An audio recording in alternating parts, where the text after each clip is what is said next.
Hello friends, welcome back to my YouTube channel. आज के इस वीडियो में बात करने वाले हैं यस बैंक के बारे में।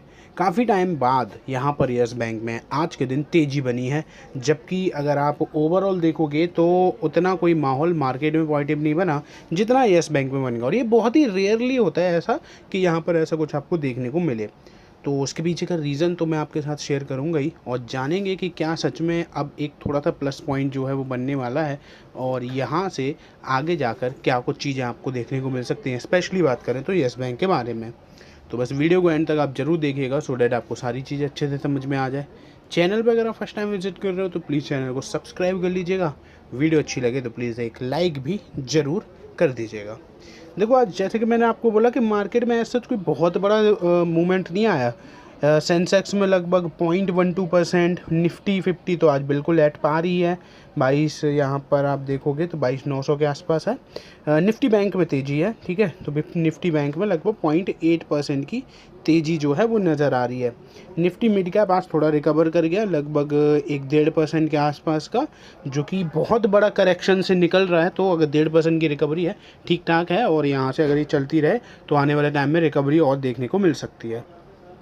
अब बात करते हैं यस बैंक की।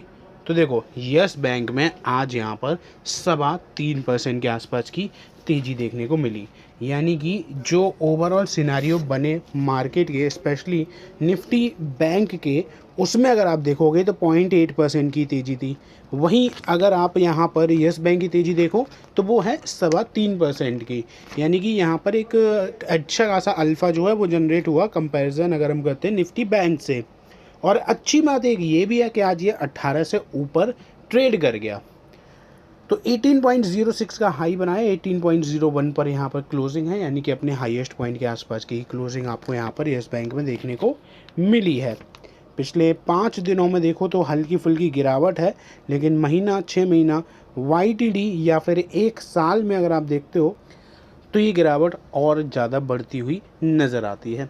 और ओवरऑल मार्केट भी देखोगे, अगर हम मिड कैप की बात करते हैं तो अपने ऑल टाइम हाई या 52 वीक हाई से अगर आप देखो तो लगभग मिड कैप की बात करें तो 18 से 20% का करेक्शन है, और 20 से 22% का करेक्शन जो है वो आपको यहाँ पर स्मॉल कैप में भी देखने को मिल रहा है। तो ये सारी चीज़ें जो हैं वो आपके सामने देखने को मिल रही हैं, जिसका इम्पैक्ट पर्टिकुलरली स्टॉक्स पर भी पड़ रहा है। एक चीज़ मैं आपको यहाँ पे बता देना चाहता हूँ, ये चार्ट मुझे बहुत अच्छा लगा था, इसलिए मैंने आपके साथ शेयर कर रहा हूँ। अभी फिर स्पेसिफिकली यस बैंक के बारे में भी बात कर लेंगे। यहाँ पर देखो, most valued unlisted companies in India, ठीक है।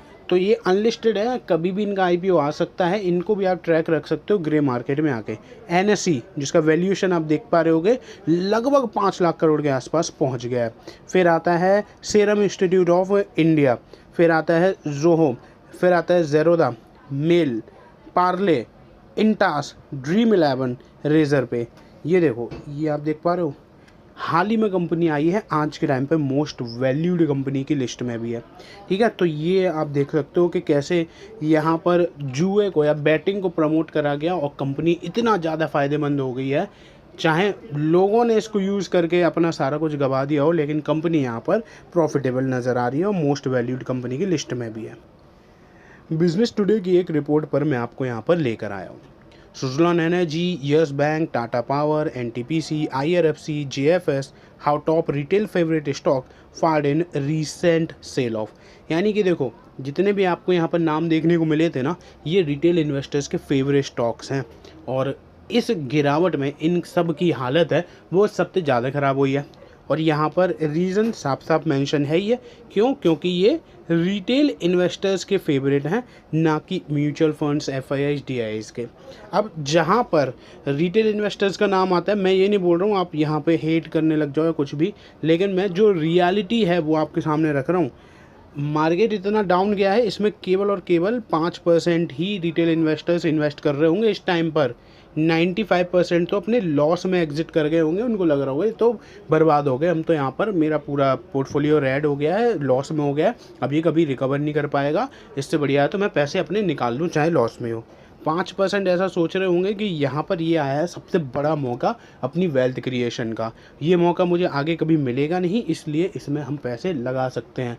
और जो यहाँ पर ये सोच कर चल रहा है, हो सकता है कि आने वाले 1 2 3 महीने उसको अपनी डिसीजन पर रिग्रेट फील भी हो, लेकिन आने वाले 1 2 3 साल में उसको लगेगा कि मैंने वहाँ पर बहुत ज़्यादा बेहतरीन डिसीजन लिया है। अब मैं इतना ईजिली इसलिए भी बोल पा रहा हूँ कि अगर इकोनॉमी की हालत ख़राब हुई होती या फिर कंपनीज़ की बिल्कुल बैंड बज गई होती इंडियन कंपनीज़ की, तो फिर गिरावट है, तो फिर दिक्कत है।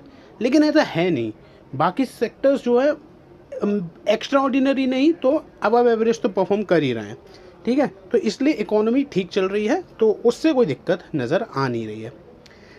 यहाँ पे आप देख पा रहे होगे Reliance Industries, NTPC and Tata Steel retail favourites रहे हैं, जबकि नंबर ऑफ इंडिविजुअल जिसमें up to 2 lakh share holders रहे हैं, शेयर्स रहे हैं, वो हाईएस्ट हैं, जिसमें जियो फाइनेंशियल्स, आईआरएफसी, सुज़लॉन, टाटा पावर और यस बैंक हैं, जो कि 10 से 26%। वाईटीडी है, वाईटीडी को टाइम भी कितना हुआ है, 1 जनवरी से लेके आज के दिन तक, ठीक है। तो ये इसमें 10 से 26% का करेक्शन इनमें आ चुका है। रिलायंस इंडस्ट्रीज़ ने तो 0.78% के रिटर्न्स दिए हैं 2025 में, जबकि ड्रॉप जो है वो यहाँ पर इंडेक्स में बहुत बड़ा, तो यहाँ पर बहुत अच्छा फ़ायदा है। तभी मैं आपको इतने दिनों से बोल रहा हूँ क्वालिटी स्टॉक्स, केवल और केवल क्वालिटी स्टॉक्स इस टाइम पर, ठीक है। जियो फाइनेंशियल्स 26% गिर गया, जबकि इसी की सब्सिडरी कंपनी है, तो ये सारी चीज़ें आपको देखकर चलनी पड़ेगी। रेलवे का शेयर आईआरएफसी जो है वो यहाँ पर काफ़ी बड़ा ड्रॉप दिखाते हुए नज़र आया, 20%। सुज़लॉन में 18.64, टाटा पावर में लगभग 13%, यस बैंक में लगभग 11%, टाटा मोटर्स में 9.5%, और यहाँ पर एनएचपीसी में टाटा मोटर्स में 7.97 और एनएचपीसी में 9.55। तो ऐसा सिनेरियो अभी तक यहाँ पर चलते हुए नज़र आया। लेकिन ओवरऑल देखोगे तो यहाँ जो यस बैंक की हालत है वो बेटर हुई है, और इसी वजह से जब मार्केट स्टेबल होगा तो चांसेस बन रहे हैं कि यस बैंक एक अच्छे रिटर्न्स क्रिएट करके दे सकता है। कोटक इंस्टीट्यूशनल इक्विटीज़ ने अपने रिसेंट नोट में बोला था कि प्राइस एग्नोस्टिक जो इन्वेस्टमेंट बिहेवियर है उस वजह से दिक्कतें यहाँ पर देखने को मिलती है, रादर देन कि वो कंपनी को देखकर इन्वेस्ट करें। बाकी इन्होंने अपने नोट में क्या कुछ कहा है, तो यहाँ पर इन्होंने बोला कि मार्केट जो थिनाइज्ड बेस्ड पर चल रहा है, जिससे इनका जो ट्रेलिंग रिटर्न आर्ग्यूमेंट है इन्वेस्टमेंट के पर्पज़ से, वो यहाँ पर रिटेल इन्वेस्टर्स देख रहे हैं। 12 महीने के ट्रेलिंग रिटर्न्स जो है वीक हुए हैं, जबकि 3 और 6 महीने के अब नेगेटिव हैं। टैक्सेस और जो ट्रेडिंग कॉस्ट है वो यहाँ पर थोड़ी बहुत और दिक्कत क्रिएट कर सकती है। इन्होंने बोला है कि जो अर्निंग डाउनग्रेड साइकिल है उससे यहाँ पर लार्ज कैप इंडेक्स निफ्टी, जिसका एस्टिमेट जो बनाया गया था उससे भी काफ़ी ज़्यादा डाउन आया है। एमके ग्लोबल ने यहाँ पर अपने ये नोट में बोला है। ब्रोकरेज यहाँ पर जो है कंस्ट्रक्टिव है मिड टीन्स अर्निंग्स ग्रोथ पर, और जब यहाँ पर स्पेसिफिकली बात आई है अर्निंग्स की, तो यस बैंक ने पिछले काफ़ी क्वार्टर से बेहतरीन परफॉर्म किया है, तो अर्निंग्स के हिसाब से आने वाले टाइम में भी चीज़ें बेटर हो सकती हैं। तो फिलहाल वीडियो में बस इतना ही। वीडियो अच्छी लगी तो प्लीज़ एक लाइक जरूर करिएगा, चैनल पर फर्स्ट टाइम विजिट कर रहे हो सब्सक्राइब जरूर करिएगा।